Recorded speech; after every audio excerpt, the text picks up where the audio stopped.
आज हम बात करेंगे कि ऐसे बच्चे जो इम्तिहान का जिनको खौफ होता है और इम्तिहान के सर पे आते ही या तो उनके पेट ख़राब हो जाते हैं या उनको पेट में दर्द शुरू हो जाता है या ये है कि वो बहुत ज़्यादा परेशान होते हैं और जो उन्होंने पूरा साल मेहनत की हुई होते हैं उनको लगता है कि जी ये तो बस अब गई।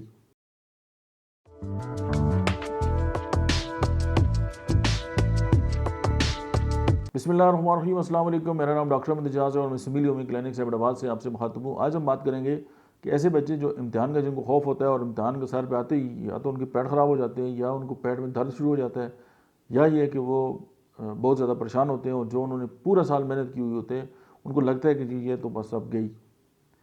अब उसमें होम्योपैथी की चंद मेडिसिन ऐसी हैं जो उनकी एंजाइटी को जो है एग्ज़ाम एंजाइटी जो है उसको दूर कर सकती हैं। मैंने पहले भी इस पर एक डिटेल वीडियो बनाई है, आज फिर आपसे एक शेयर करता हूँ। एक तो मेडिसिन है अर्जेंटम नाइट्रिकम, ये एंजाइटी की बहुत बड़ी मेडिसिन है। Secondly Anacardium.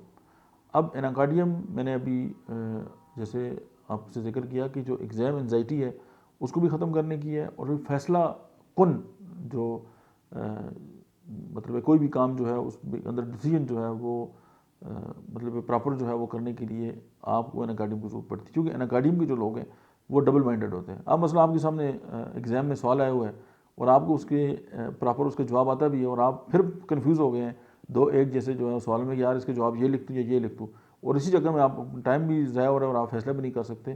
तो एनाकार्डियम यहाँ पे आपकी बड़ी हेल्प जो है वो कर सकती है। और अर्जेंटम नाइट्रिकम जो है वो एग्ज़ाम एंजाइटी, हाथों पे पसीना आना या दिल की धड़कन का तेज़ हो जाना, ये पैनिक होने की जितने भी सिम्टम्स हैं उन सबको जो है वो कवर कर सकती है। Thank you very much.